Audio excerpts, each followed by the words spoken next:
Right, charge the camera up, get the guy stakes, get it on the air.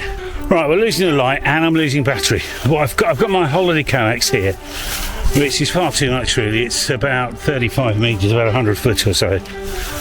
So I'll put this camera off. I've got tower cam watching us. We'll put the drone up as well so you can see what I'm doing, because you don't need the audio. I just need into the cabinet here. So we can connect the coax in a minute. Lovely. Okay.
Now it's a much nicer day today, although it is a bit blowy, so we can now take a bit of a close-up at the install, see how we got on, because it's been up here all night and it's looking rather splendid.